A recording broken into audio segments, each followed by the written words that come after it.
Summarizes. And then the last thing I wanted to say before we move on is that this is one opportunity for professional learning amongst so many that Patton and our IU partners, the Association of School Psychologists in Pennsylvania and NASP provide. So I encourage you to, get on listservs, keep an eye out and join as many as you can throughout the year. I know that it's not always feasible for us to get away to big national conferences. So I just want to highlight that there's a lot of resources kind of right within your region that you can take advantage of. Okay, so on to our content for today. So we will be reviewing and describing implications from recent special education case law. And also we will be talking through just kind of modern considerations for ethical school psychological service delivery. I do want to provide a disclaimer, and that is that I am not a lawyer. Some of my favorite people wear two hats, school psychologist and lawyer. I'm not one of them, so I can't provide legal advice. We will be reviewing NASP's ethical code and engaging in problem solving. However, when ethical dilemmas occur in practice, you may need to consult with your district counsel as one of those steps. As I mentioned, we will be discussing in problem solving, contemporary ethical dilemmas, and then toward the end, we'll be exploring avenues for advocacy, and we'll have a chance to talk about different advocacy efforts going on in our neighborhoods. All right, so here's hopefully a refresher for most of us, and that is the NASP practice model. And I feel like it's really important to highlight, especially as we consider advocacy efforts, because the NASP practice model really demonstrates the comprehensive nature of our role as school psychologists. And I know that depending on where you find yourself working, some of our colleagues may not be aware that we do all these amazing things. So the NASP practice model has been around since 1978. There have been 6 revisions, the latest being in 2020. It is the blueprint for organizing and providing psychological services within schools, and it does span federal, state, and local levels. And so it highlights and addresses the unique complexities involved in delivering psychological services within educational settings, while catering to the needs of children, adolescents, and families. And it urges us as school psychologists to familiarize ourselves with our, federal and state regulations governing mental health professions. It also recommends consulting ethical guidelines, such as NASP, the 2020 Principles for Professional Ethics, which are linked on the Padlet. And it also encourages us to check out the American Psychological Association's ethical principles as well. And there are some differences between the two codes. Dr. Parker, can I just pause real quick? I have 2 requests coming to me privately in the chat. Oh, sure. Is there a way to enlarge your screen share? Oh. And then you are very excited and a wonderful speaker. Could you maybe slow the pace down? There we go, much better. Just a smidge. Thank you so much. I appreciate that feedback. Absolutely. Is the window looking better now? Yes. Okay, cool. I had to move some things around. Okay, so last tidbit on the NASP practice model. It includes 2 sections that delineate the role of individual school psychologists, and then also the obligations of school systems, so those organizing principles with regard to facilitating comprehensive school psychological services. So the part 1 is titled Professional Practices, and that elaborates on the 10 domains of practice integral to this model. And you see them right here in this kind of middle section. So things like database decision-making, which really permeate all levels of service provision, collaboration and consultation, academic interventions and supports, which is a direct service, as well as mental and behavioral health services.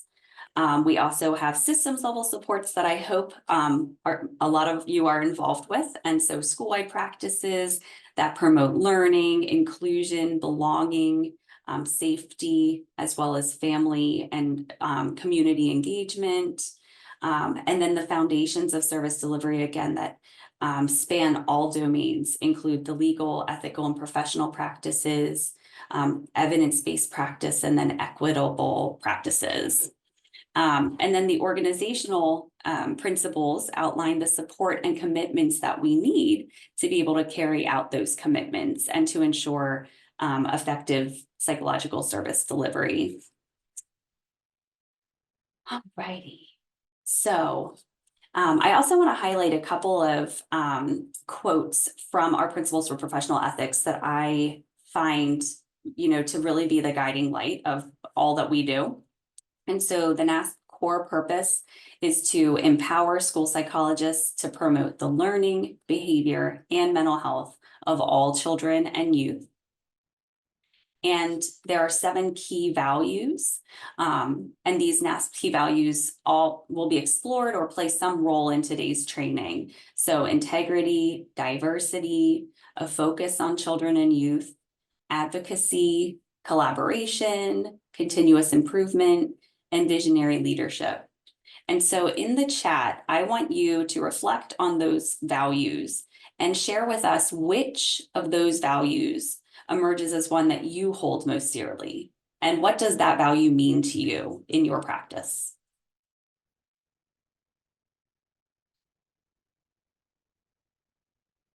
Oh, lots of advocacy.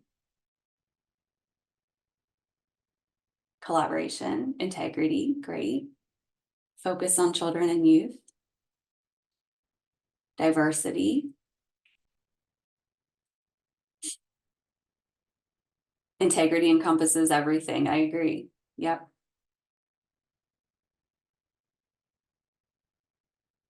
Helping voices be heard. Making sure every student has what they need to succeed. Beautiful. Inclusive and respectful. Honesty and competence.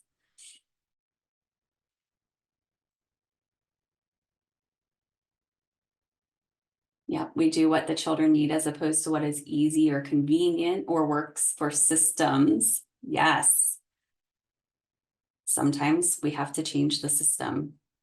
Beautiful. Working with others.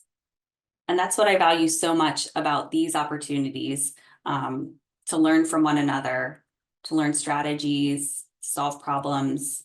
It's just so important, that ongoing networking. Beautiful. So some core beliefs.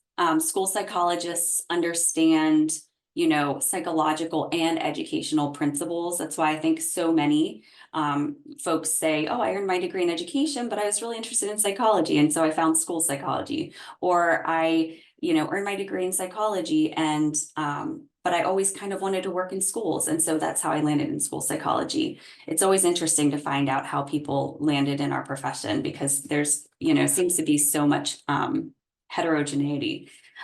So we understand both sides of that coin. And we, utilize evidence-based practices from both of those disciplines to support students' success across academic, social, behavioral, and emotional domains. We utilize our expertise to ensure supportive, equitable learning environments, while also fostering collaboration with families, schools, and communities to benefit all students. We ensure that our knowledge and abilities and our professional conduct demonstrate an understanding of and respect for human diversity, and that we strive to facilitate effective services, advocacy, and the pursuit of social justice for all of our students, families, and schools. And I would add in colleagues as well. And we integrate our expertise and professional skills across those 10 domains of practice to ensure that our services are yielding tangible outcomes for students, families, schools, and other stakeholders. And I think that's one of the things we're so valued for by our colleagues in schools is our data-based decision-making and thinking, our analytical thinking. So within our principles for professional ethics, there are 4 broad themes. So respecting the dignity and rights of all persons, and that encompasses autonomy and self-determination, which we capture through consent and assent, privacy, confidentiality, as well as fairness and justice. We are also, we value professional competence and responsibility, responsible caring, meaning that we engage in actions that are likely to benefit others, and certainly to do no harm. Our third broad theme is honesty and integrity in professional relationships, which I saw was certainly a value apparent in the chat from our previous chat activity. And then our responsibility to schools, families, communities, the profession, and society. So our focus today is on the legal, ethical, and professional practice. And so I'm going to give you a moment. I'll take a pause from talking, and I want you to read over this kind of definition for domain 10. And I want you to share in the chat what resonates with you as you read this overview of legal, ethical, and professional practice. What words jump out?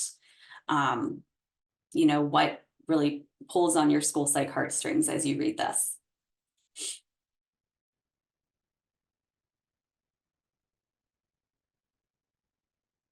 Commitment to social justice, collaborative. Okay, so this is mirroring our previous activity too. Yep. Human diversity. Oh, professional identity. Yes, Kim. Dependability. Adaptability.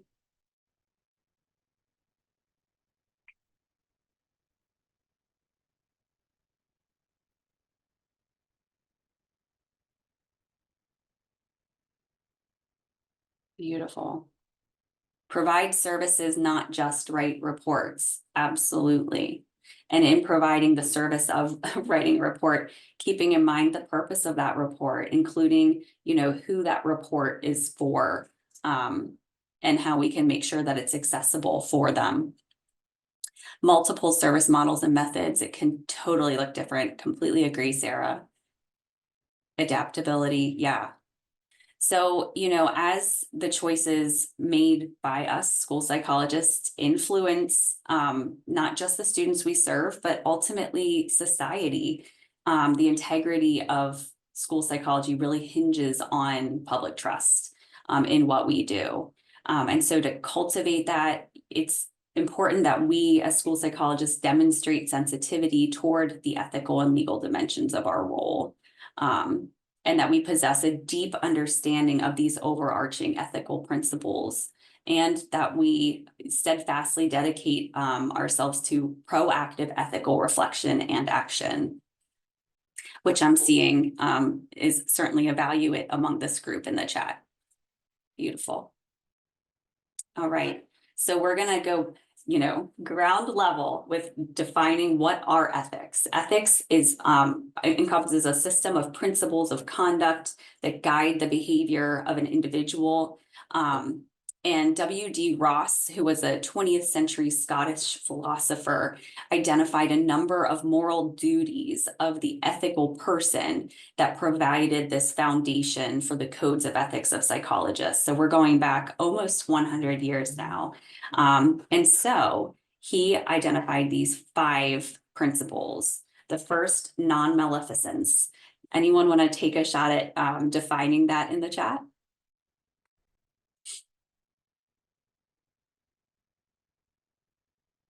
Beautiful. Yes. Do no harm. Good job. Nice. Okay. Next one, fidelity.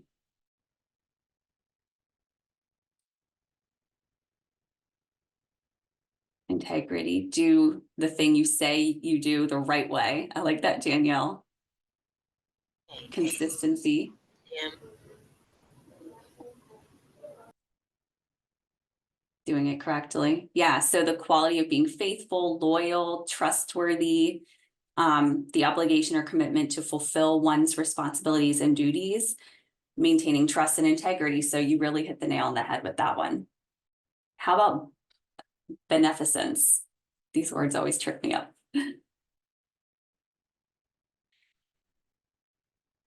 Practice with benefit to others. Good. Yeah, so the obligation to act in a way that promotes well-being and interests of others. Very good. How about justice? A lot of you have highlighted that as a core value. Correcting wrongs, fairness, kindness, equity. Fair but not equal. Equitable practices. Good. Yeah, so fair and equitable distribution of resources, opportunities, and treatment, ensuring that individuals are treated fairly and impartially, and that their rights are respected and upheld in society. And then finally, autonomy. What does autonomy mean?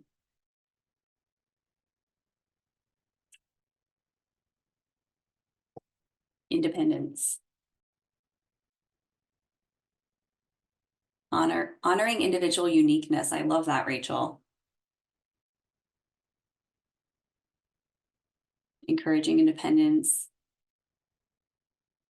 Respect for each person's personhood. Beautifully said, Sam. Yeah. So the right of individuals to make their own decisions and choices regarding their lives, actions, and well-being. Self-determination, independence, freedom to act according to their own values, beliefs, preferences, as long as it does not infringe upon the rights and interests of others. Very good. So, what is legal and ethical and professional practices? Well, as state actors, which we are as school psychs, we have obligations to all students. We must know and respect the rights of students under federal, state, and local laws. We balance the authority of parents to make decisions about their children with the needs and rights of those children and with the purposes and authority of school. We have a legal and ethical obligation to take steps to protect students from reasonably foreseeable risk of harm. And we're going to come back to that notion of around harm in our ethical dilemma problem solving in a bit.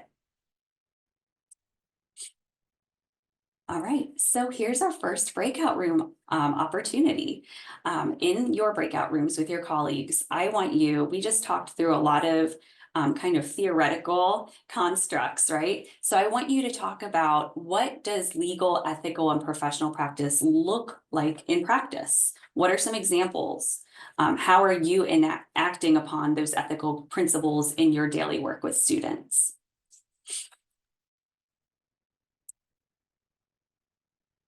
Okay. So I'm going to open the rooms. I'm going to open 20, which will give us about 12 to 13 people in each room. How long would you like me to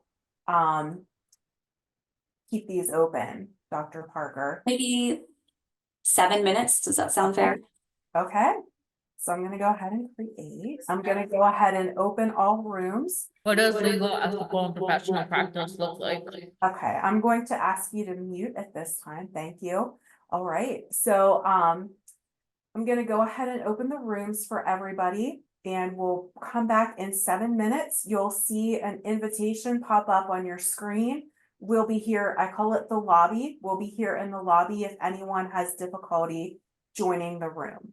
So you'll see something pop up on your screen that you've been invited to join a breakout room. Go ahead and join and introduce yourselves to your colleagues. I'll send a reminder. We will be back. It will take 7 minutes. Your group talked about, what are some examples of legal and ethical practice in your locale?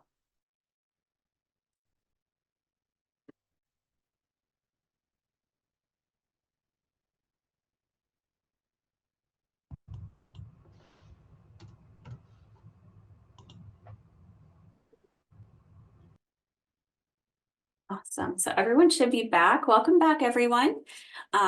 So if you would just take a moment and if one person from your group, I should have had you assign a reporter, could just share what your group talked about. What are some examples of legal, ethical, and professional practice? So advocating for what a student needs within a system, consultation, honoring parents' wishes, legal standards, yep, bare minimum. differences between and among states.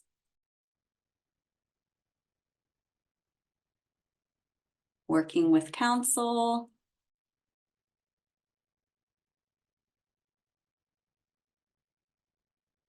Navigating what we believe is correct and needed versus the perspective of others. That's where our ethical decision-making model can be really helpful. Yeah, maintaining deadlines with high caseloads. Thank you for sharing that, Dana. I did mean to honor in the beginning that, you know, I'm just so honored that you took time out of your busy schedules to be here with us today. As I know you are under quite a bit of pressure as the year is wrapping up to finish evaluations and you know, make transition plans and all of those activities. So it's definitely a testament to your you know, ethical compass that you took time to be here, despite all of the other activities you could be engaged in. Beautiful. Okay. Thank you for these thoughtful reflections. We will have another opportunity, well, we'll have several, to collaborate with our colleagues. So I look forward to hearing how those conversations go as well. So as someone indicated in the chat, the law is kind of like the minimum. And sometimes our ethical principles require more stringent application, right? But they too are just here to provide limited guidance in making ethical choices, and individual judgment is still necessary to be able to apply our ethical code to situations that arise. And so sometimes ethical dilemmas arise because of competing ethical principles, sometimes clashes between ethical principles and legal requirements. And someone had made mention of, you know, a difference of opinion with counsel versus what our field says best practices. I know that happens a lot. Conflicts of interest among parties, and then, you know, having dual roles. And so when faced with challenging situations, you know, we, like we do with every other problem we face in our profession, are encouraged to apply a systematic problem-solving approach. And so that involves identifying what ethical issues are at hand, referring back to our principles for professional ethics, seeking guidance from colleagues, consulting, you know, with folks that have that specialized knowledge, assessing the rights and welfare of all parties involved, exploring alternative solutions and potential outcomes, and then ultimately taking responsibility for the decisions that we make. And so our principles for professional ethics likely set a higher standard than is required by law. And in cases where both apply, we are expected to adhere to these principles to the best of our ability.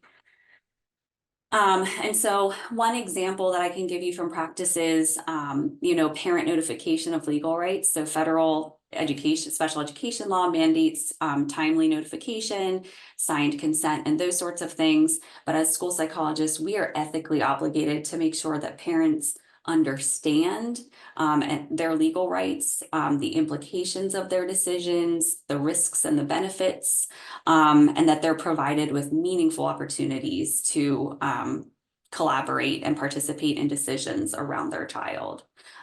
So we go above and beyond what the law mandates. All right. So we are going to move into a brief section on case law updates, and then we'll be talking through some contemporary issues. So as I mentioned, the federal law provides the floor, but state and case law add additional requirements and guidance, as I know you all are very well aware of. And so in preparation for this training, I took some CPD with Carl Corbin, who is the school psychologist and lawyer. He works for the School and College Legal Services of California. And he shared that hearing requests are on the rise, at least in California, but I'm sure that's a national trend as well. So in California, they are up 61% over the last 7 years. And so we'll be talking through some special education case law updates, particularly around SLD and manifestation determination. And then we'll also talk about the impact and use of artificial intelligence in school psychology practice, and some concerns and issues around equity.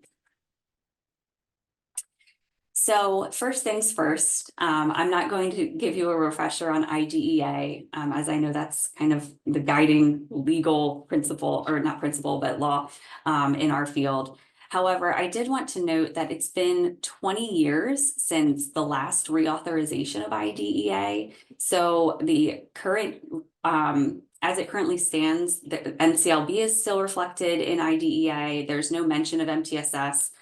There is some mention of RTI, but just that, as far as advocacy goes, and we'll be talking about that quite a bit in a little while, it might be time for us to put some pressure on our legislators to reauthorize IDEA for modern nuances of the field. And I also did want to highlight the landmark case Andrew F. versus Douglas County, which is now 7 years old. And that was, it's established a new standard for determining the educational benefit that public schools must provide to students with disabilities under IDEA. And so it emphasized the importance of providing more than just minimum benefit, asserting that students with disabilities are entitled to an educational program that is reasonably calculated to enable them to make progress appropriate in light of their circumstances. And so it really raised the bar for the level of educational services that schools are required to offer. And so they should be based on individual student learning needs, and we should be having measurable baselines in all areas of need. We're advised not to have yearly carryover goals, that if a student is not making progress toward a goal, we need to consider changing the intensity, the duration, potentially the placement, for students to be able to make that for it to be reasonably calculated based on their needs. So some case law update, and if you are NASP members, you have access to Perry Zirkle's case law updates through the communique. He has a column called Ask Perry, where he highlights really important hearing decisions for us, which is a wonderful luxury.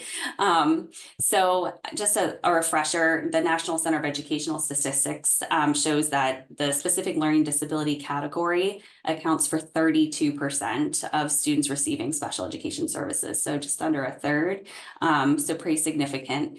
And since the 1980s, the analyses of SLD eligibility case law indicate that when parents contest determinations of non-eligibility, the final rulings favor defendant districts approximately 4 out of 5 times.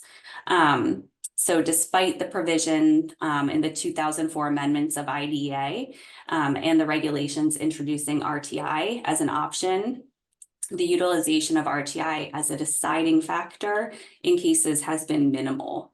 Instead, up until 2020, the main determinants remained the presence of severe discrepancy and the necessity for special education, referred to as the need prong, with the latter increasingly taking precedence in recent years. And so Perry, his analysis of the specific learning disability eligibility rulings, he looked at the period from January 2021 through September 2023. And the questions he was asking were, has the trend of district-friendly outcomes changed in direction? And has the need prong for eligibility remained the predominant decisional factor, with RTI playing a negligible role? And you can see here, out of 21 cases, 19 hearing officers ruled in favor of the school district, or the LEA. RTI was evaluated, but did not emerge as a primary or secondary factor in any of these decisions. And so these district-friendly outcomes persist, and the need prong has been the primary decisional factor. And so, one of the explanations for this is that districts do tend to settle challenges in which their decision may ultimately be overturned. And when they decide to pursue a case through to a decision, they likely feel the odds are in their favor. And Perry argues that, the absence of RTI in case law may indicate that RTI is being implemented with fidelity and effectiveness. So students who respond are not referred for special education evaluation, and those who do not are later found eligible.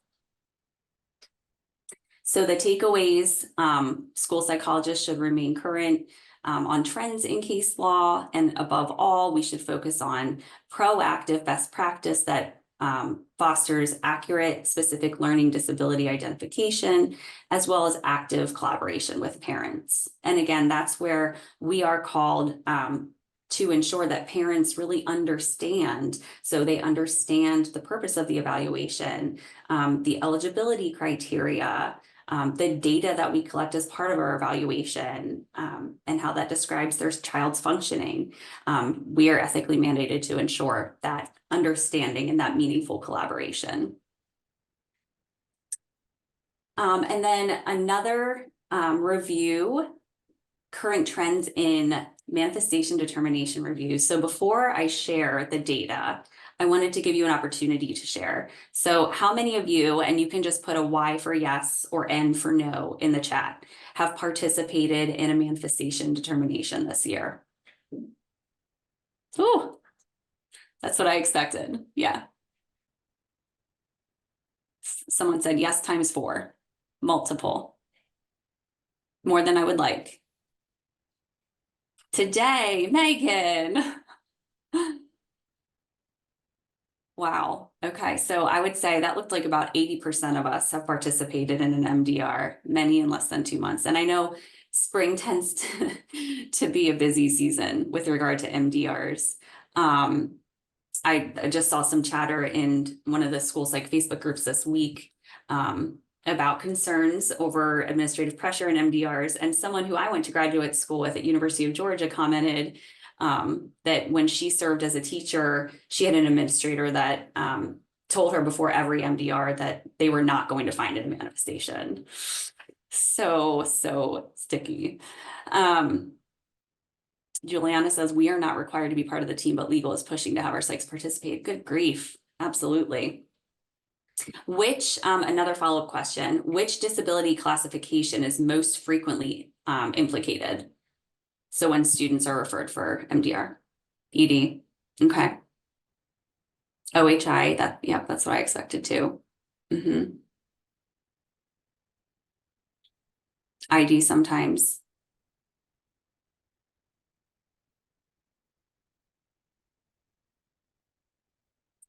And one last follow-up question, for what kinds of code of conduct violations? What are you seeing?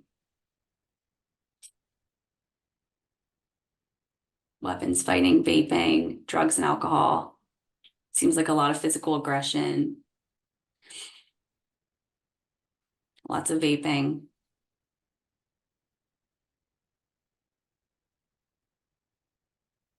Smoking marijuana in school, fighting, racial incidents, weapons, sexual harassment, insubordination. Manifestation for insubordination. What? Multiple suspensions. Okay, that pattern. Yep. All right. Well, like I said, I know it's the busy season. So I will share the current trends in MDRs, although I don't know that you'll find this very surprising. So the trends show that there's an even split in frequency of the substantive and procedural challenges to MDRs, so substantive being whether conduct was caused by or had a direct relationship to the student's disability, and whether the conduct was the result of the LEA's failure to implement the IEP.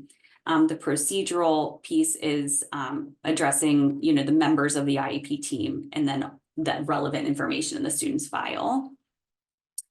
And there's a similar split in outcomes favoring parents and districts with regard to MDRs, and some issues that make districts more vulnerable. So a procedural issue is not providing parents with sufficient notice for meeting attendance. I know that's particularly challenging with MDRs. But just to highlight that sufficient notice is still really important and that we should prioritize it because it does make us vulnerable as a district when we don't. And also it doesn't allow parents meaningful participation. So, and then substantive criterion 1. So finding challenges with the direct and substantial relationship to the disability. And the majority involved classification of OHI based on a diagnosis of or classification of ADHD and an infraction of threatened or actual violence.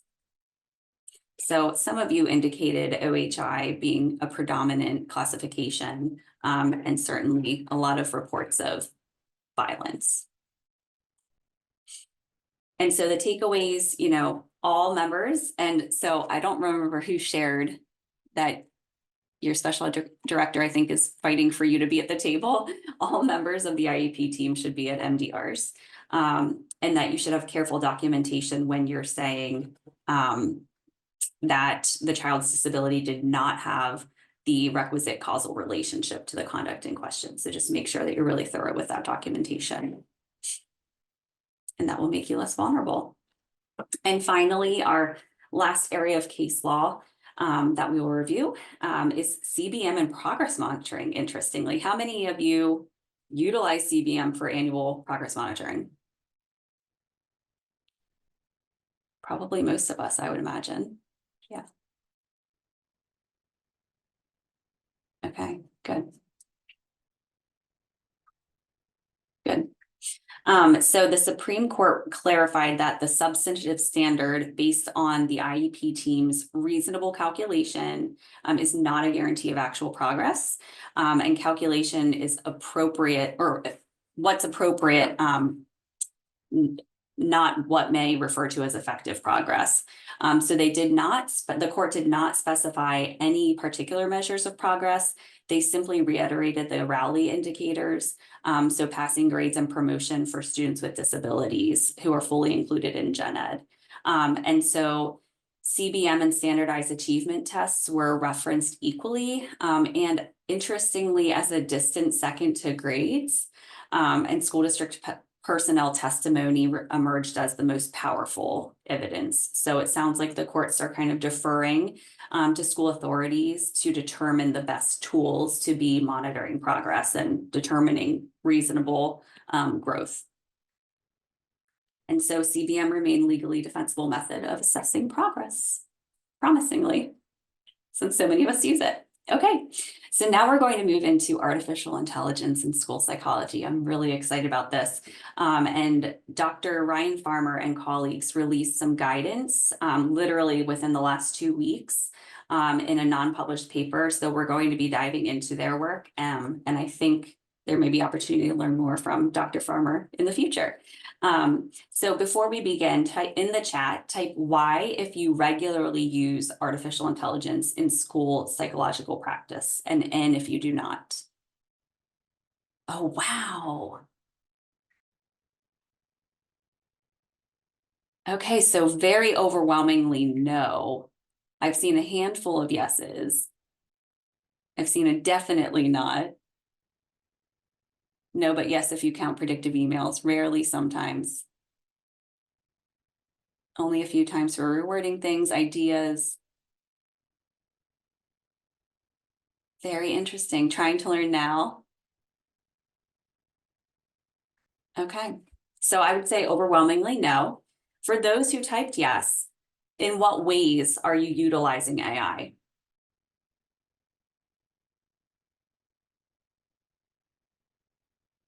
Rewording. Sophia recommends for wording and new ideas, summarizing, recommendations. Okay. Grammar check, good. Letters, templates, that makes sense. Yeah, so interestingly, one state difference I found when I moved down to South Carolina, because I still do have one foot in the practice door. I am doing some work with a 1 through 8 building. And we do not typically include recommendation in our reports. That was a huge surprise to me. But that would be, I could see how you could utilize AI for that. What ethical concerns? So there were some very adamant no's. So what ethical concerns may be associated with the use of AI? Confidentiality, not individualized. The cloud component. Defensibility. Man, you're hitting the nails on the head. Yes, mistakes.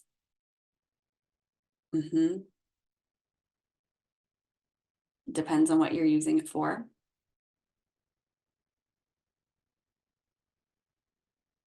For sure. Ambiguity of replacing human intelligence with AI. Great. Yep.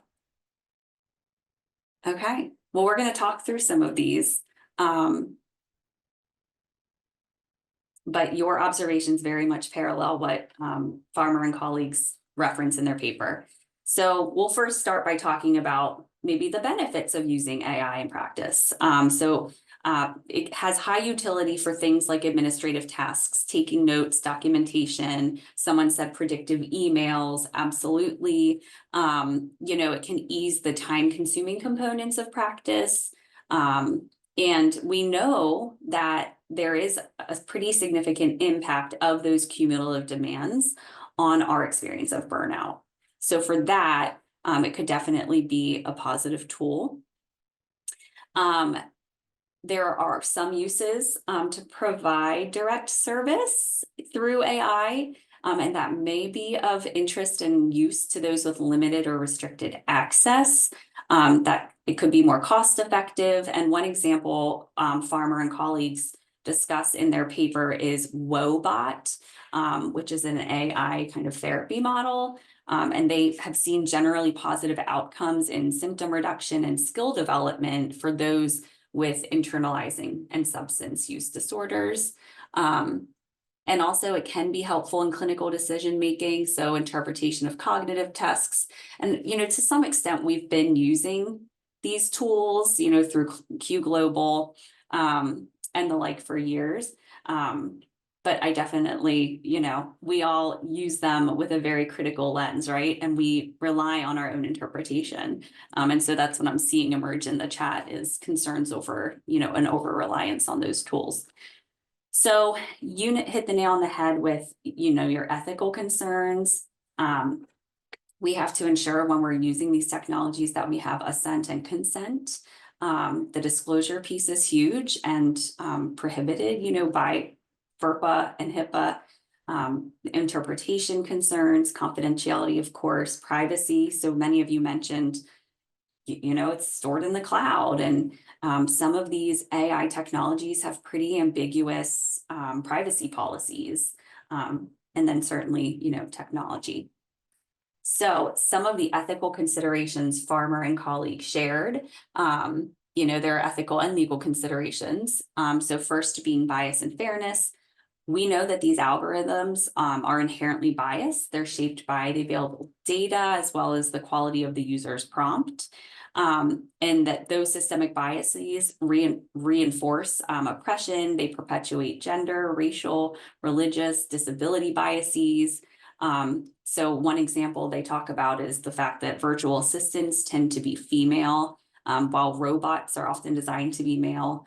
And so you can see how that would play out in application in school psychology service delivery. That could be very disastrous. As far as confidentiality and privacy, privacy and security are given the highest priority, given the inputs, the personally identifiable information. And there's, as I mentioned, there's ambiguity around how AI systems are managing and protecting the data. So cloud-based technologies are obviously vulnerable to data breaches, and we have to ensure that the tools that we're using are complying with, FERPA, as well as HIPAA, in some cases, protecting the privacy of student records. And another thing to note is that HIPAA and FERPA both require third-party agreements when we're sharing protected information, which is not in place with most AI tools. So any personal identifiable information provided to the AI system would constitute an unauthorized disclosure, which is clearly problematic. And de-identification isn't always foolproof because AI tools can reconstruct personal data from de-identified information. So we should be sure when we're using AI that we have informed consent from students and their parents before collecting or analyzing any data. And that involves, obviously, informed consent involves ensuring that parents and students understand the purpose of the AI use, the types of data that we'd collect or analyze, and how it would be used. Another concern Farmer and colleagues highlight is the reliability, and someone mentioned this in the chat as well. So there's a phenomenon known as an AI hallucination, and that's where plausible output is factually incorrect, and it occurs because AI models are trained on incomplete or incorrect data. So AI also cannot assess the accuracy of their own output. And Farmer and colleagues share this cautionary tale in their paper where 2 attorneys were fined after submitting a brief to a federal court filled with fictitious cases and citations that were generated by ChatGPT. So the court rejected their excuse that they were unaware that AI could hallucinate false information.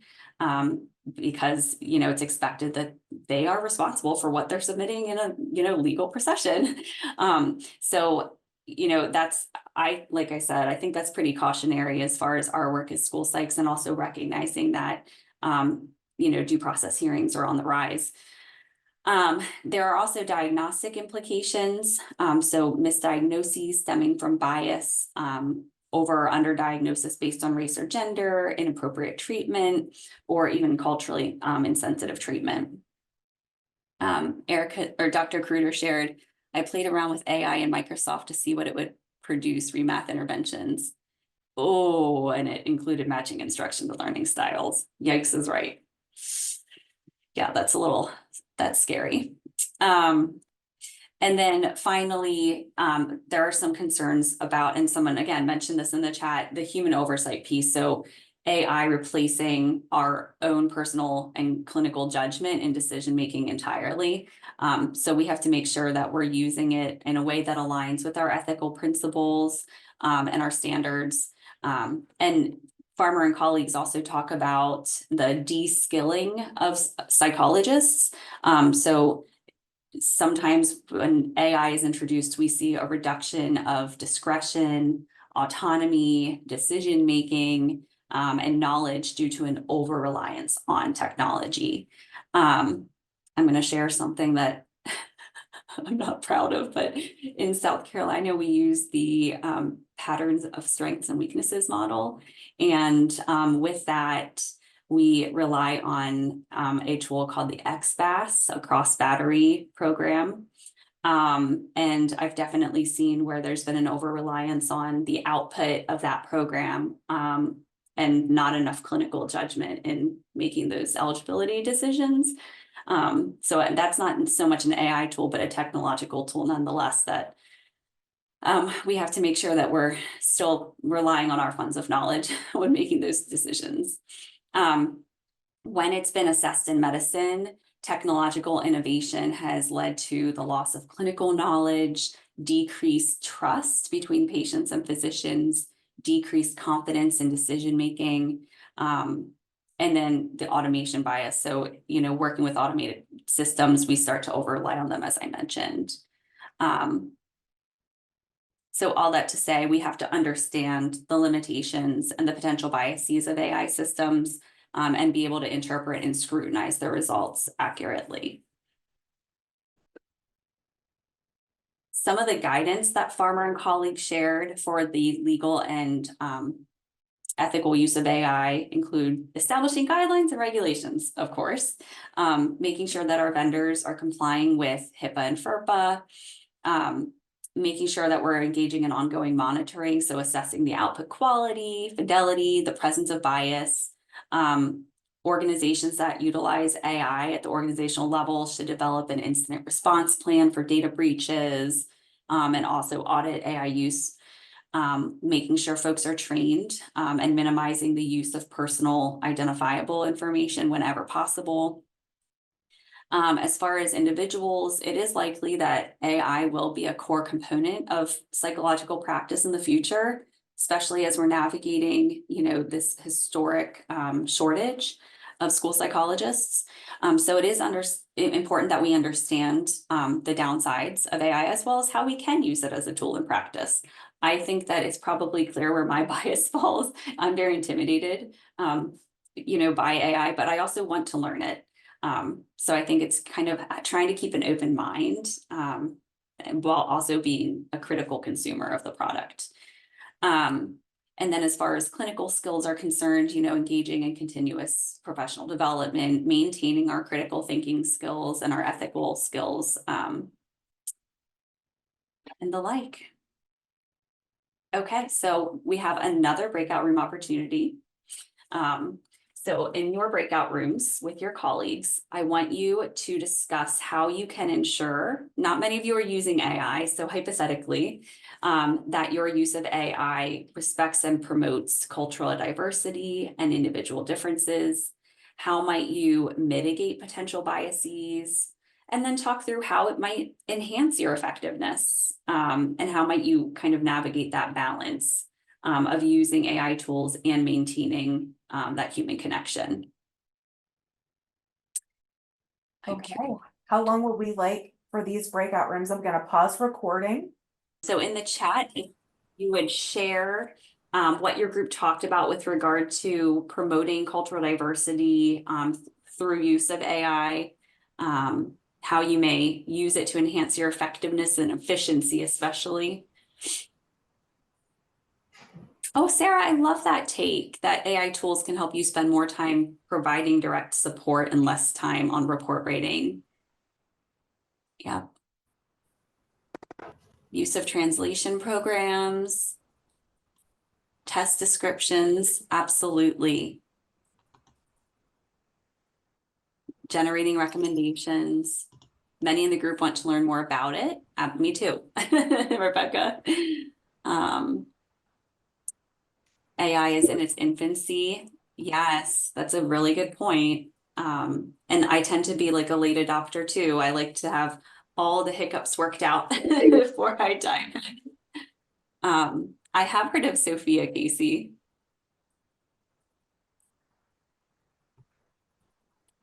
FBA, AI help generating suggestions for behavior plan, questions about ethics. Click Reports was actually developed by a Citadel graduate. Interestingly, we saw her at NASP in New Orleans. I've seen a lot of chatter in the national groups about using Click Reports. Cool. All right. Yeah, I think it's a burgeoning area, a lot to still learn. But we will just make sure that we are committed to using AI in ethical and legal ways to support our effectiveness and our efficiency. So with that said, thank you so much for your thoughtful contributions in the chat. You are owed a break at this point. And so Dr. Karuder, should we bring them back around? All right, welcome back, everyone. I hope you enjoyed a break. And I wanted to call to your attention before we move on with the rest of our content, that on the Padlet, Dr. Karuder has shared a research opportunity. So I cited Farmer and colleagues study to guide our AI conversation.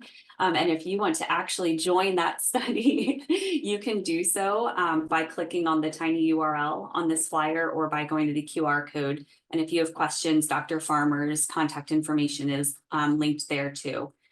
So that's an exciting opportunity for anyone wishing to be kind of on the forefront of our AI investigation. So the next topic we're going to talk about, modern consideration, is equity. And I know that that's very broad and that's intentional. And so I'll start by defining equity. And some of you have already kind of led us down this journey from your initial comments. So I appreciate that. But equity is maintaining a fair and just approach that highlights the importance of meeting the needs of varying groups in order to achieve similar outcomes. So it takes into consideration the different needs of individuals based on demographic characteristics, cultural considerations, identities, and ecological contexts in order to help ensure fair outcomes. And, you know, just to highlight that our field originated out of the civil rights movement, the disability rights movement. And so equity has kind of persisted as an ongoing area of exploration and an endeavor for us as school psychologists. So in what ways, this is a chat opportunity, I want you to share what ways inequities manifest in our nation's schools. So what are you seeing out there trend-wise? Again, this is intentionally broad.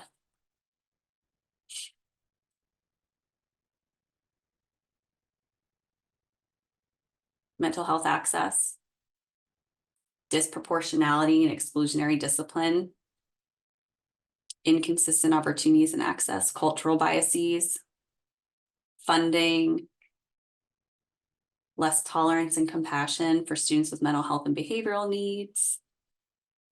Yeah, office discipline referrals. So again, my bias, I am a systems level thinker. I've done a lot of work around PBIS. So that's my passion area, but I love to hear all these other ways that you're observing inequity coming through up in your districts. Access to technology outside school, anything for trans kids. Consideration of continued impact of COVID-19 school closure. Yeah, there was a New York Times article this week around chronic absenteeism and how it's just skyrocketed since the initial closures in 2020. Yeah, so inequity is, again, it's pervasive and it spans kind of every domain of practice. And it's also not unique to schools, right? So a lot of the inequities that you identified are occurring at the societal level. Lots of systems involved in perpetuating the inequities. And that's why we have to put on our systems level, you know, thinking caps in devising solutions to some of these inequities. So I just pulled a couple of headlines, and I will be honest, this is one thing that I sought ChatGPT's help with.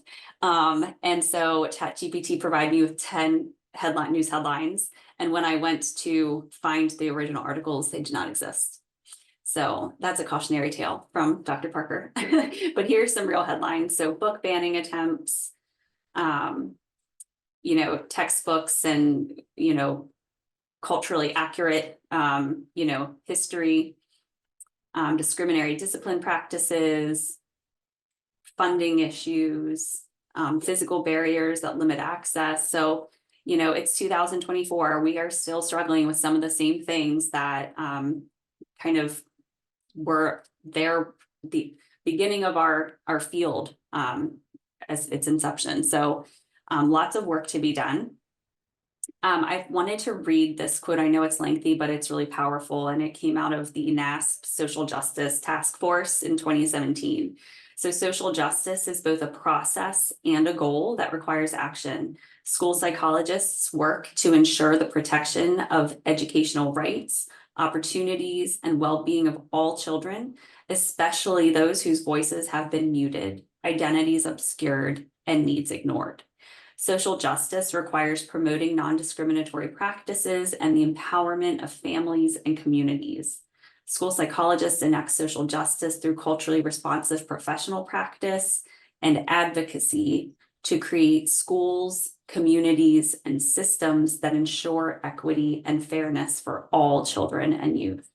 And so you'll see, I think on this next slide, yes, that, you know, ameliorating inequities is an ethical obligation of school psychologists. It's all throughout our principles for professional ethics. And what's clear is that this social justice work includes culturally responsive practices, and that extends to include professional advocacy, which is why we are going to spend some time talking about advocacy efforts toward the end of the training. I want to highlight a couple of these standards. So 1.3.2, correcting discriminatory practices, states that school psychologists are tasked to correct school practices that are unjustly discriminatory or that deny students or others their legal rights. School psychologists take steps to foster a school climate that is supportive, inclusive, safe, accepting, and respectful toward all persons, particularly those who've experienced marginalization in educational settings. Someone in the chat had mentioned anything involving trans kids, and I'd like to highlight that experience here because we do see really significant rates of absenteeism and mental health concern in students identifying as trans, and a lot of it relates back to the school environment, the procedures and the policies that make school feel like a safe place or not. And so it is our role as school psychologists to correct those practices when we see the adverse impact on student outcomes. Guiding principle 1.3, and you can see a lot of these standards fall under 1.3, states that in our words and actions, school psychologists promote fairness and social justice. We use our expertise to cultivate school climates that are safe, welcoming, and equitable to all persons, regardless of actual or perceived characteristics, such as race, ethnicity, color, religion, ancestry, national origin, immigration status, socioeconomic status, primary language, gender, sexual orientation, gender identity, gender expression, disability, or any other distinguishing characteristics. And that's pulled from page 44 of our principles for professional ethics. So unfortunately, though, we know that collectively, we're falling short of these ideals as marginalized students continue to feel unsafe and excluded. So it's critical to utilize an ethical decision-making model that leads with those cultural and contextual factors. And that leads us to some very recent guidance from NASP's very own previous president, Celeste Malone, who published a paper around anti-oppressive practices and systems in school psychology. So first, we have to own that we have the power to influence student outcomes, and we have to guide our organizations, maybe our school boards, toward best interests of all students, understanding how our own sociocultural identity influences our access to and use of power, understanding how oppressive processes and structures operate within organizations, and advocating for and standing in allyship with marginalized communities. And I know that I'm kind of preaching to the choir here. I know all the amazing efforts that you are doing in your neighborhoods and in your communities to advocate. And I'm very grateful for that because I know it's not easy, but it's so, so critical. Also, school psychologists advocate for policies that promote equity, inclusion, accessibility, and justice. We work with organizations to ensure diversity across all ranks of leadership. I think that's really pertinent in school psychology. As we know, we are predominantly a white female field. So making sure that, especially those of us that are trainers, are recruiting folks from diverse backgrounds to serve as the next, generation of leaders in our school psych field. As far as practices for individual school psychs, making sure we're incorporating healing-centered approaches in assessment, intervention, and consultation, recognizing that oppression impacts students' educational experiences, access to opportunity, and psychological well-being. Making sure we're using an ecological approach to case analysis and intervention design, and that, we're creating culturally tailored and ecologically relevant interventions. Embracing equity at the center of our multi-tiered systems of support to coordinate prevention and intervention services effectively.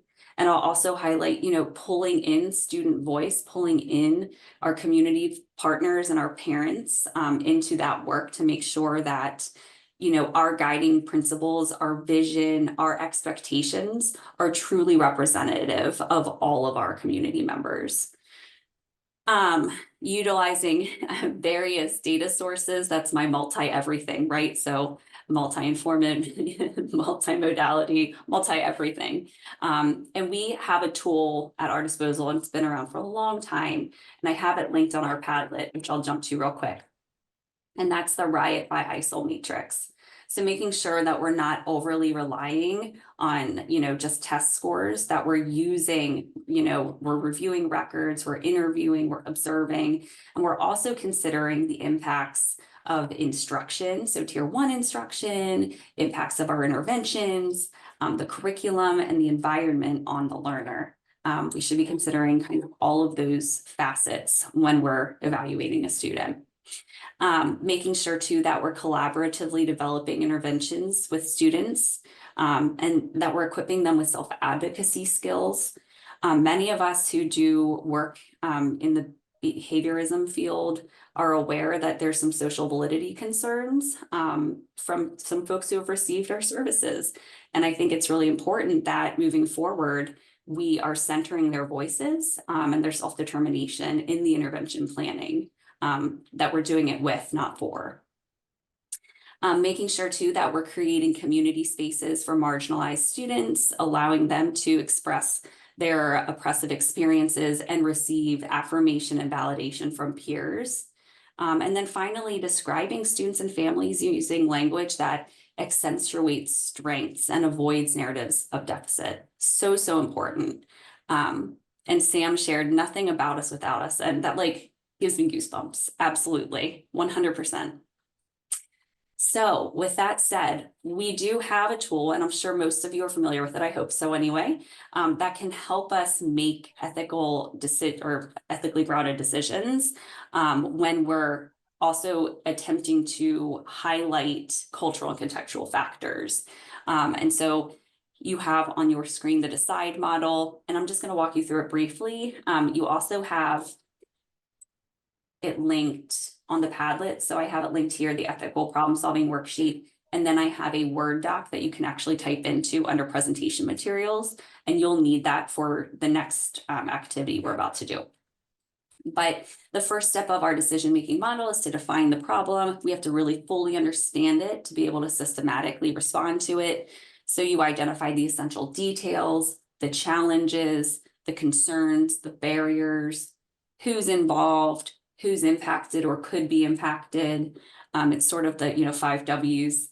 And then the second step is to consider the cultural and contextual factors that may have been overlooked. And again, that might involve asking folks about it. So, what characteristics, individual or contextual, exist and what interactions may exist.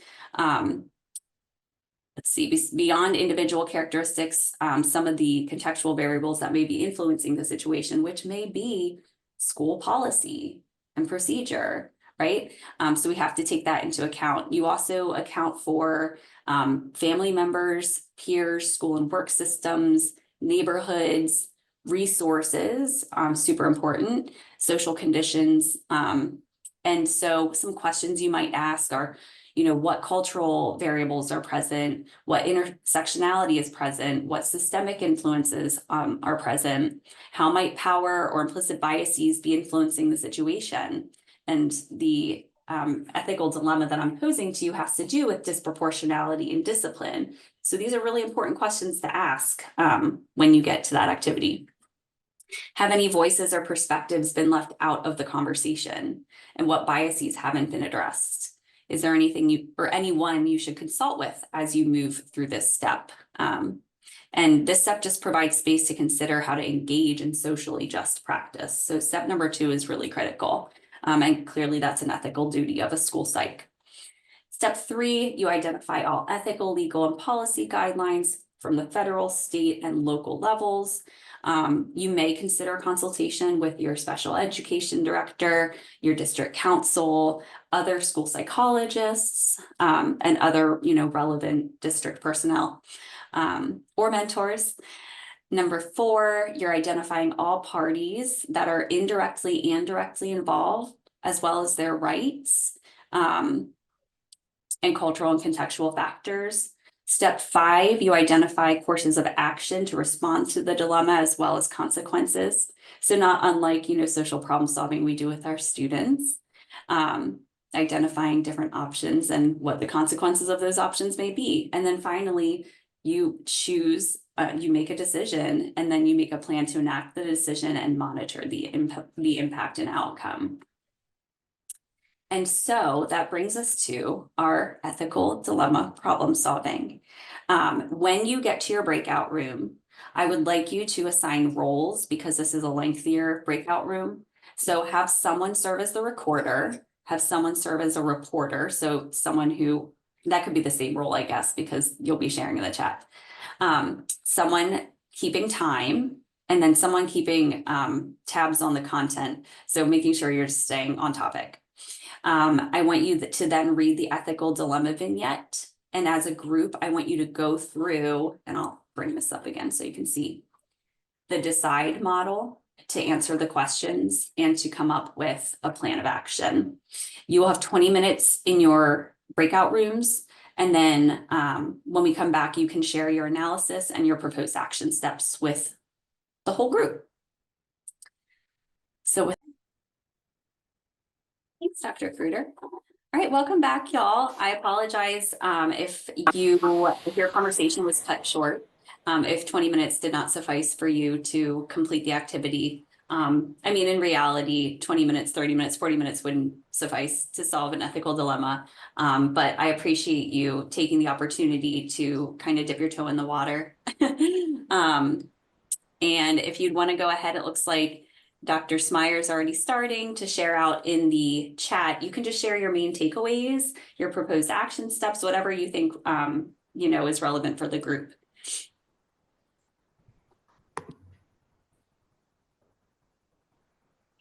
Who is involved? All building staff,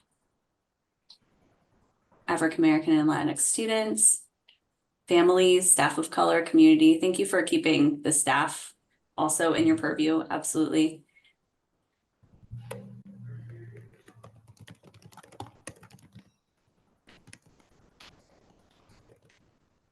Thanks for sharing that resource, Amelia. That's fabulous. Definitely when we're engaging in, problem solving around ethical dilemmas, there are a lot of resources out there for you, like that one to refer to that can be of help. Systems level variables, school systems, economic systems, policies, systemic racism. Yep. Legality of suspension.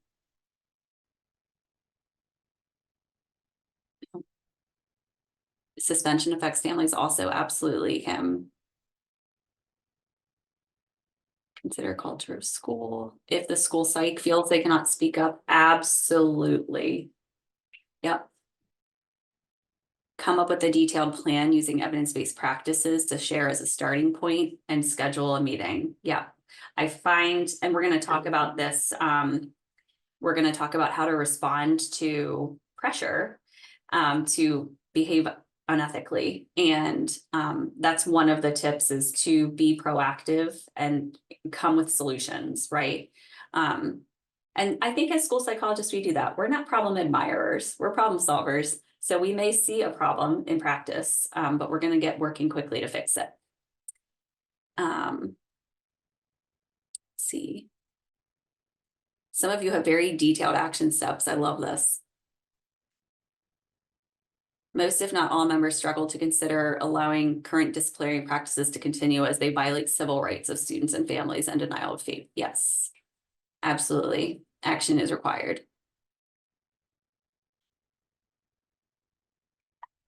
Yep, and there are definitely holes, right? So part of your job when you're engaging in ethical problem solving is to fill in those holes. So you may not have all of the information available, and so you have to put your detective hat on and find. And someone mentioned policy, and that'd be one area. Some self-awareness.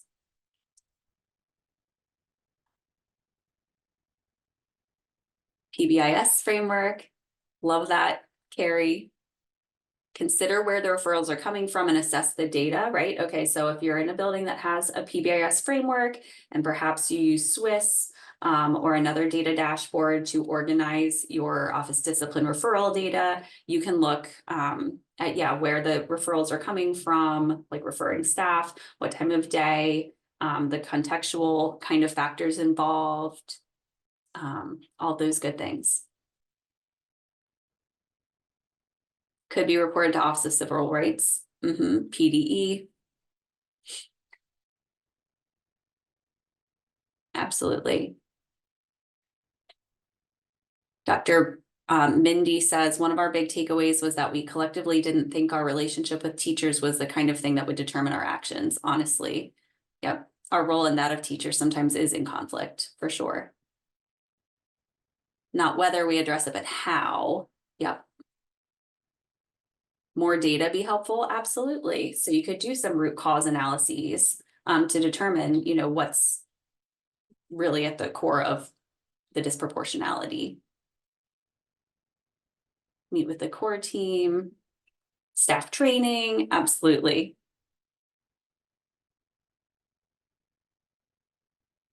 Yep, so a lot of you are identifying it's a systemic issue, right? And so you'd have to do some root cause analyses and follow some implementation science to ameliorate the issue. Nice work. So just know that these tools are available to you in good practice. And I know that oftentimes district professional learning for school psychologists is scarce. And so if you are tasked with providing professional learning opportunities or kind of having your own individual plans of professional learning, this is a wonderful way to spend some of that time. It's collaborating with your colleagues, going through different ethical dilemmas and applying our systematic process for solving them. And you can use actual dilemmas that you're observing in your neighborhoods and kind of do some system level change. Beautiful job. Excellent work, everyone is right, Dr. Kruger. Love it. Okay, so we are going to move into barriers. I kind of teased when I talked about it, pressure. So that's one of them, but what other barriers exist with regard to ethical practice? You can share that in the chat.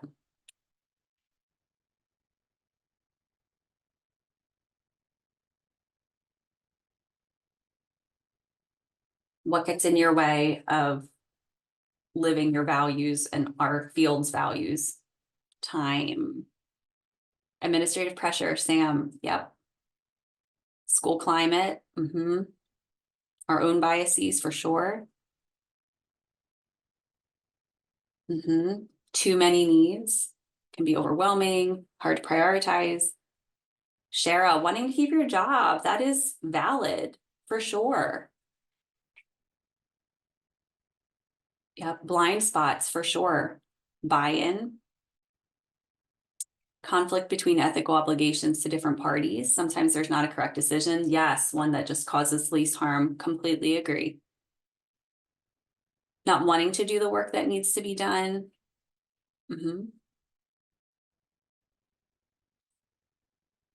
Time constraints, lack of resources. Some of us want to avoid conflict. That's uncomfortable. And for those of you who are new to the field, it can be hard to find your voice when you're, or even maybe new to your location, your district. It can be hard to use your voice when you do see inequities and barriers to ethical practice. So we're going to talk through some strategies for helping you find your voice if you are, timid about using it. And I will tease that a lot of it comes down to, reliance on your colleagues and also coming up with solutions.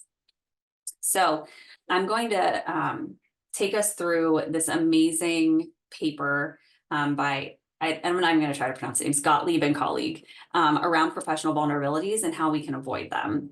So they conceptualize vulnerabilities through the Dove model, and they talk about how vulnerabilities are influenced by, as some of you identified, our own identity, our own culture, socio-political factors, more now maybe than ever, one's emotional state and past experiences, And someone mentioned blind spots, right? And even our own executive functioning skills. I know when Dr. Holland Sims does trainings, she talks about vulnerable decision points, right? So different aspects of our physical well-being, emotional well-being that can cause us to respond in ways that maybe not be in keeping with our values. And so, yeah, we're human. We're not robots. We're not AI generated. And so those influences have direct effects on our behavior, both personal and professional, which is why knowledge of the ethical guidelines and principles alone is not sufficient for maintaining sound ethical practice. We know that our emotions and our social and cultural factors influence our moral judgments and behaviors more than just moral reasoning. And research has shown that whether clinicians reported they would do what they believed they should do varied by the situation and their closeness to the person exhibiting ethically questionable behavior. So those relationships can sometimes cloud our judgment, right? And so the authors argue that building resilience and confronting these vulnerabilities is a form of primary prevention. So addressing our emotions and our personal values well before problematic, unethical behavior arises. And so their Dove model serves as primary prevention for avoiding unethical behavior, in that it emphasizes regular and ongoing self-assessment and reflection, collaboration and consultation, as we've talked about a ton, and continuing education, which you're all doing now. So you're already engaged in primary prevention, y'all.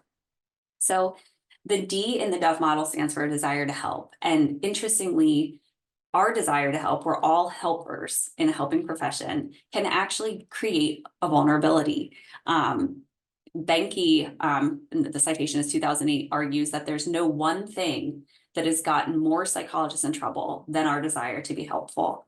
So sometimes this looks like boundary violations. So accepting invitations to social functions, or maybe friend requests on social media, or, maybe providing financial support for a student. And I'm not saying I'm not guilty of any of these things, but certainly our desire to help, our desire to fix problems can sometimes get us into tricky waters. It may reduce our treatment effectiveness. It could ultimately harm clients, and it could lead to them being manipulated. Another vulnerability is having a powerful opportunity. So psychologists have the opportunity to contribute to the knowledge, provide clinical services, teach, and advance social policy, the power to foster change in our clients and to make the world a better place. And that can pose a vulnerability because of the power that psychologists have over those who are entrusted to our care. And that power can be abused and the trust violated. So we have to be really careful about that. And again, that's why the self-reflection and self-assessment is really important in making sure that we are providing socially just services. Oops. The V in the Dove model stands for values. And so school psychologists generally share certain core values that in part also define them as individuals. So we've talked a lot about our code of ethics and the values somewhat embedded within those as a profession. And a lot of us are called to this profession because our personal values align with those professional values, right? And so these values can be a source of great resilience. The meaning in PERMA, right? The positive psychology model, having meaning in your life can be really preventative against burnout. And so our values are really rooted in our meaning.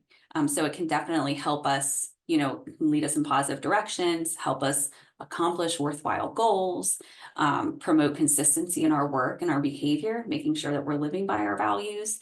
And it can also help enhance our sense of personal and professional identity. However, sometimes a vulnerability may be that we lose sight of the fact that professional values are not always dependable, and they shouldn't be applied kind of equally and without critical judgment in all situations. And we may also confuse our personal values with therapeutic values, or inappropriately convert a client's values to our own. So that's that culturally responsive practice and understanding, holistically the folks that we're working with and making sure that we're not subjecting them to our own, bias and our values. And then finally, the E in the Dove model stands for education. And so some of this is our emotional competence, our self-knowledge, our self-acceptance, our self-monitoring, recognizing our own emotional strengths and weaknesses, our needs, our resources, and utilizing resources available to us.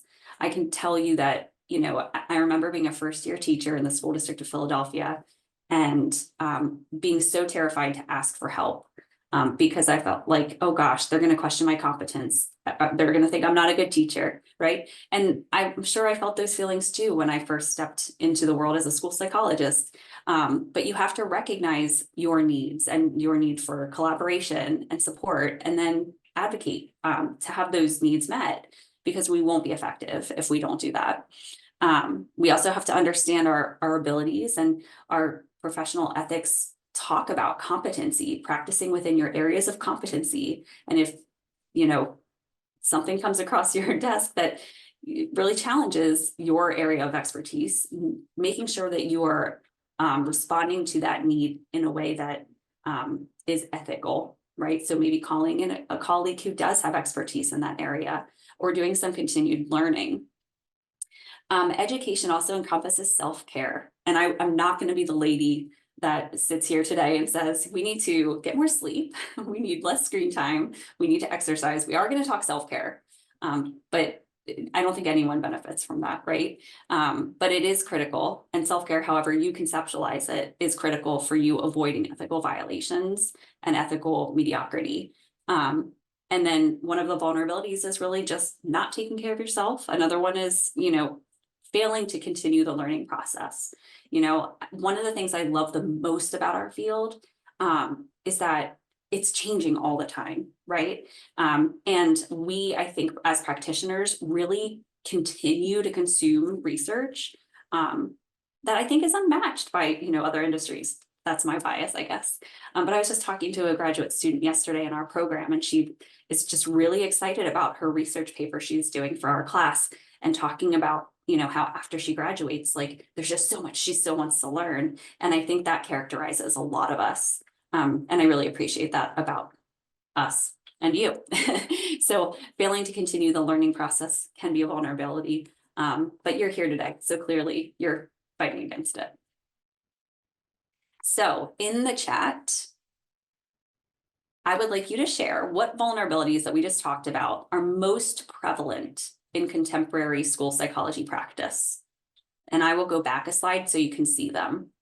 So which vulnerabilities are most prevalent in modern school psychology practice? Oh, wow, look at that. Almost unanimous. Desire to help. Someone said knowing when to say no. Boy, do I feel that. Yeah.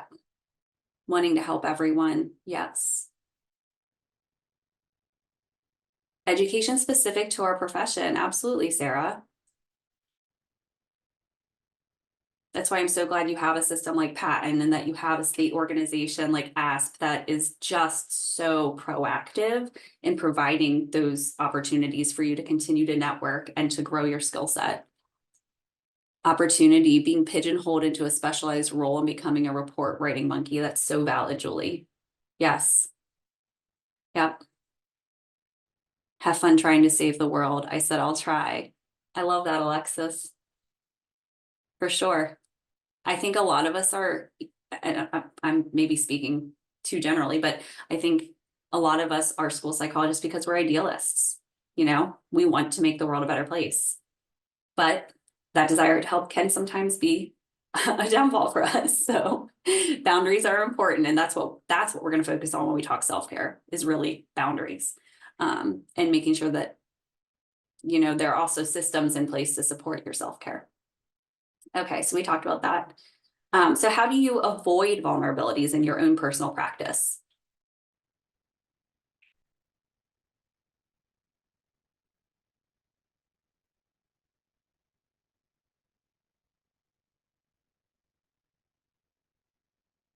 Setting strict boundaries from the get-go.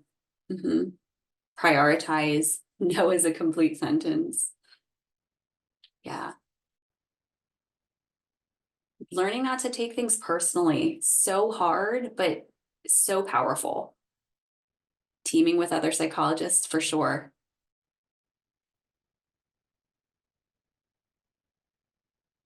Yeah. Oh, accountability partners, colleagues that help you maintain those boundaries. Yep.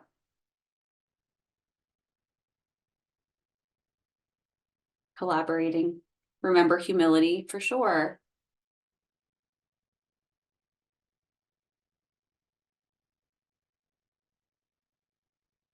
So, off the cuff story, last year I moved to South Carolina, and I was working full-time as a school psychologist. And of course, one of the first things I did was I dug into the discipline data to look at, if there was disproportionality present, and there was. But I also, at this stage in my career, understand the importance of social capital and cultural capital, of which I had none. So I, kind of made it my motto to practice as ethically as I could in a system that wasn't as ethically sound as it could be, and to forge relationships and to plant seeds. Because I think, it can be really hard, again, when we come in and we see a fire, essentially, to not want to just go and put that fire right out. And I'm not arguing, I think timeliness is important, but I think that we have to have people on our team to be able to effectively and permanently sustain the fire being put out. And so I would definitely, I agree with all of these statements about, colleague support and networking and boundaries and all those things. And it can be hard to find your voice, but when you have those relationships, it definitely makes it easier. Thought partner, yep. Own experience as a parent, completely agree. Beautiful, beautiful. All right. I'm going to keep us rolling because, of course, I have way more planned than we have time for, but I'm loving this conversation so much. All right, so some of the strategies, and you've already discussed a lot of these, ongoing awareness. So, making sure that as we're training school psychologists, so students, that they're aware of the fluid nature of those ethical vulnerabilities and resilience factors, the importance of prevention, and just making sure that we're addressing those DOVE factors on a regular basis with peers, with supervisors, consultants. And, as faculty trainers, we should be modeling those, right? And teaching them. Making sure that we have effective coping strategies. So paying attention to our emotional states and the factors that influence them, ongoing awareness and development and maintenance of strategies to cope effectively with emotions and situational factors. So crucial. Careful ethical reflection, which can support those better working relationships with our colleagues, increase self-awareness, and then balance and self-care. So this is the only plug I'm going to make for specific individual self-care, and that's, we need to attend to the relevant research and engage in behaviors that are associated with our health promotion, right? So physical exercise, self-reflection, for some people, spirituality, friendship, assessing our own values, quality leisure time, trying to have control over our work environment where we can, and enhancing our own emotional competence. Making sure that we're examining our personal values and our ethics. And then especially important to, reevaluate our vulnerabilities and our resilience frequently. And we can do that with a trusted colleague, which some of you had mentioned, awesome, which makes it all the more valuable. And it's a learning opportunity for even more folks. And then finally, early intervention. So when those vulnerabilities exist or when they increase too much, some form of intervention may be helpful or essential. So, just because we're helpers doesn't mean we can't benefit from helpers. So you may have to consider, getting support in the form of therapy or maybe some structured supervision or intervention in consultation with colleagues, whether it's formal or informal. And making sure that, we're taking prompt corrective action to reduce risks for ourselves and for our clients, and that we're nurturing our strengths. So earlier we were talking about, leading with our students and their family strengths, and kind of centering them in all of our various activities as school psychologists. And I would argue the same holds true for us as school psychs. So drawing on your strengths, so that, you know, you can continue to provide the best support you can for your kids. So I'm going to actually skip these chat prompts because you've already answered some of the pressures that exist in contemporary practice. And I want to provide you with some guidance. And this paper, if you're a NASP member, you should be able to access it on the NASP website. Talks about responding to administrative pressure. And so what we do know is that pressure to engage in unethical conduct is a widespread problem. And as school psychologists, we are expected to uphold the rights of students and families, even when it's difficult to do so. I know that's easier said than done. But we are in a dual role, and that can create competing loyalties in the face of administrative pressure to place the needs of the organization sometimes above the needs of students.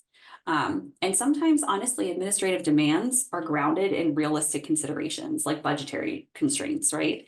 Or availability of resources, or concerns surrounding safety. So we have to try to balance those competing needs to come to an ethical solution.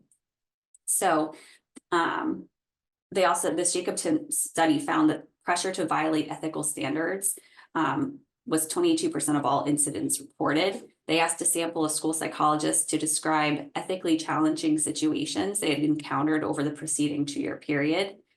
And administrative intimidation to engage in ethically questionable activities was the most frequently reported issue by school psychology practitioners, with pressure to violate standards comprising 22%. And of note, this was also mentioned in the chat, early career school psychologists were more likely to experience administrative pressure. So another study by Daler and Jacob found that 76% of practicing school psychs witnessed a colleague acquiesce to administrative demands to act unethically. And some of the pressure to engage in behaviors that was incongruent with ethical codes included avoiding making recommendations for support services because of cost, agreement with overly restrictive placements, finding a student eligible when eligibility requirements were not met, managing with inadequate materials for assessment or intervention, performing duties without prerequisite training and experience. I remember I was a second-year school psych, and in my training program at the University of Georgia, my clinical supervisor for our clinic year emphasized that you do not administer the ADOS without having ADOS training. And I remember as a second-year school psych being told, well, you're gonna. And second year in the field, you know, it definitely happens. And you just have to advocate for training and explain the importance, right? If I'm not trained, then the results aren't valid and reliable, and could do harm. So it definitely happens. And then in the same study, 17% of school psychs, so almost a fifth, personally instructed to make those unethical decisions, 14% of which would have been in violation of federal or state law. So some strategies for responding to pressure. The role value idea is really balancing competing interests and resolving conflicts in ways that are mutually beneficial and protect the rights of all involved parties. So again, that's where the social capital can be really useful. And I know some of us feel like we are testing monkeys and we don't get out of our offices much, but the more we can be generally useful in the eyes of administration, the more they will be likely to engage in collaborative problem solving with us. So we really have to get out of our offices. Again, avoiding taking a rigid or adversarial stance. Sometimes emotions can run high in these in responding to ethical pressure, because what is being asked of you is quite frankly offensive and oppressive. And so that's where some of that self-care is important, because it's okay to feel really strongly and to have a really strong emotional reaction about something. But in order to be effective in problem solving, you have to be able to take a collaborative approach. And then 3 prerequisite conditions. A, you have to be able to identify when you're experiencing an ethical dilemma. You have to want to honor your ethical obligations, and then you have to have the skills to make sure you're upholding those requirements. So some strategies for responding, making sure that your team understands what you bring to the table as a school psych, not just your skills, but your responsibilities and your ethical obligations. Explaining the benefits of student advocacy from a legal perspective, oftentimes rooting it in, legally defensive practice is a very powerful motivator to do the right thing. Be sensitive about the needs of your organization and be proactive in problem solving and solution generating. Making sure that you understand legal requirements, develop positive relationships with colleagues and supervisors. It might be helpful for you to have a better understanding of school budgets and funding. I know it sure would be for me. So that can just strengthen your argument when it comes time to talk about resources and, things that are necessary to solve problems. We talked about having a solution-focused orientation, making sure that everyone on the team is well educated about parents' rights, parents obviously, but also team members, school staff, consult with peers, reach out to your agency partners for support, use the ethical decision-making problem-solving model that we have, and make sure that you're engaging in self-care. So last but not least, we're going to end with some advocacy. And I know I'm pushing time, but I think we have 17 minutes. So we're going to do this. Advocacy is an ethical obligation, as we've talked about ad nauseum. And you can see the standards where it's directly implicated in our principles for professional ethics. So Carrie Owen wrote an amazing paper on effective advocacy efforts within our field. She and colleagues describe advocacy as a core competency and foundational practice within the field of school psychology. There is little empirical research around and guidance around the role and function of a school psychologist as advocate. So anyone who's looking for, an area to study, that might be a good one. But we know that, within schools, if systems and practices are not in the best interest of students, advocacy can be used to promote necessary changes. And so some effective advocate characteristics include, really focusing on environmental systems level change, having an active helping style, belief that students experience problems and are not themselves problematic. That's huge.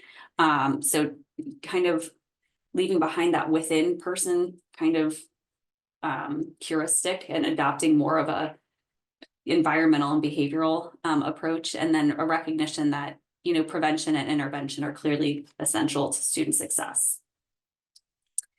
And so what this looks like at the individual level, you may help individual students gain access to resources, build a system of support, identify potential allies, and then also help them develop strategies for confronting environmental barriers.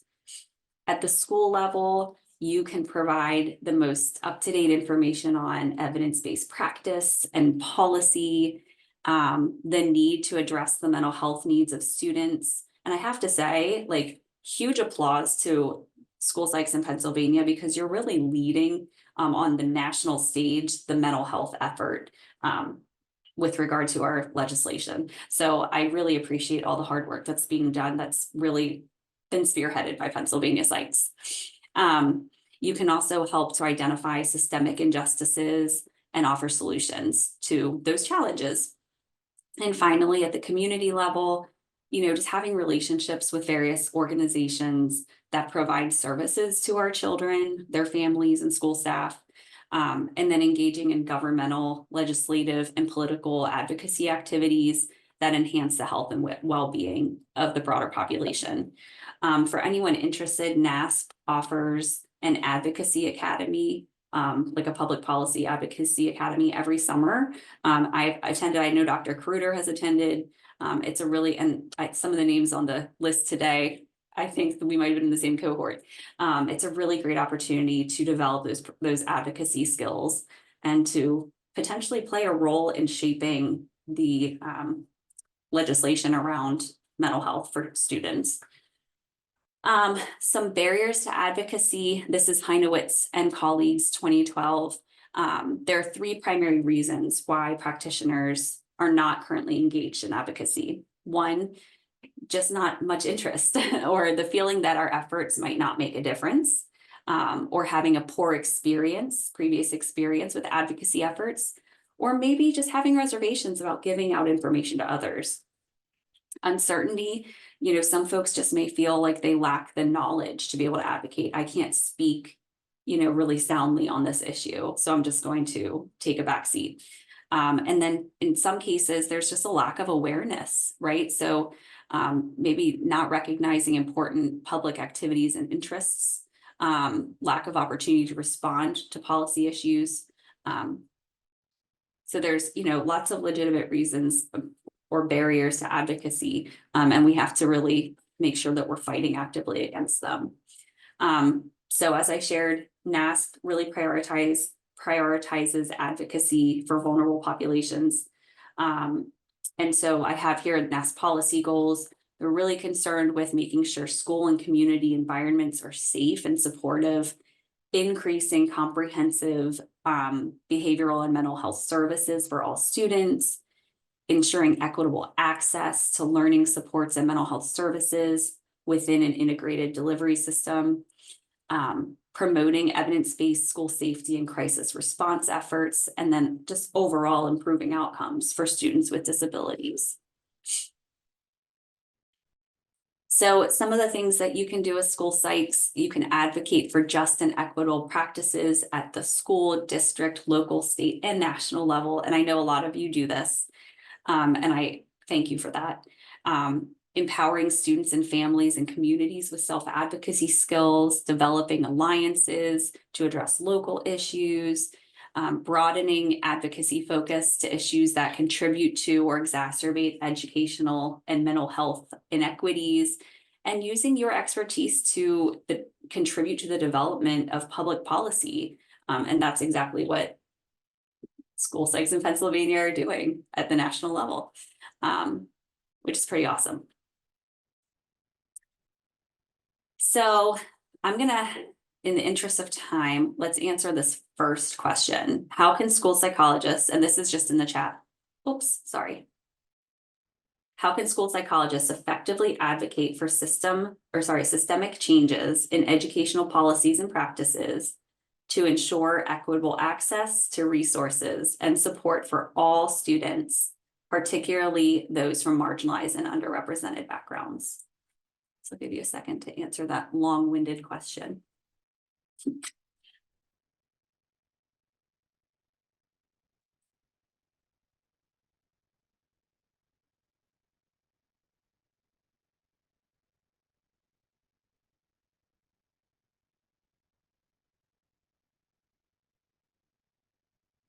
Speak Up. Anyone know the book Speak Up, Molly Lou Lemon? Or Molly Lou Mellon, maybe it is. It's a great book.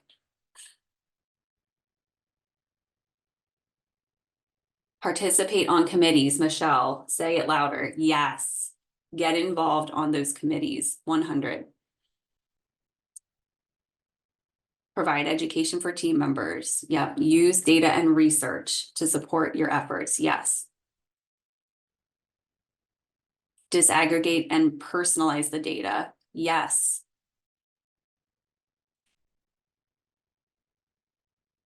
Team up with others, for sure. Power in numbers. I do think data is your best friend. I mean, and I think people turn to us to be able to digest those data for them. So you have a lot of influence. Offer to present at all kinds of meetings. I remember, I don't know if any of my Lebanon school psychs are on, but I remember presenting alongside of you at a school board meeting. about our PBIS efforts and the impact on the reduction in suspensions, office discipline referrals. So yeah, I think just sharing the amazing things that are resulting from your advocacy efforts can go a really long way. All right, beautiful. I'm going to keep going. I have some strategies here, but these are all individual strategies. So I'm just going to highlight some. The NASP endorses self-care within our profession and conceptualizes it as a prevention activity that we can take to care for not just ourselves, but for our students in our schools. And when we take time to recharge regularly, we're more efficient, effective, and accessible to our students, families, and school staff.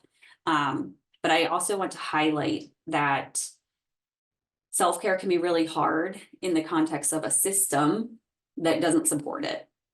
And so if you're identifying systemic barriers to your own physical and emotional wellness, or effectiveness in your role, that, solving that issue is going to go a lot further. And so I don't want to put the complete onus of responsibility for self-care on you when I recognize that we can only do as much as the system allows us. So rely on your thought partners, reach out to your agency partners for support. We are here for you. And so I'm going to skip to our closing question, which is, at the beginning of this training, you shared your school psychology why, and it may have been your impetus for becoming a school psychologist. It could be, what keeps you going today. So with that in mind, I want to know what's one commitment that you'll make today for your commitment to yourself. Maybe it's saying no, maybe it's speaking up, maybe it's setting boundaries. Or maybe you have a commitment to your students to go back to your buildings and analyze your discipline data, or maybe your community. Maybe you want to advocate for more access to programs or services. So whatever that commitment may be, please share it in the chat.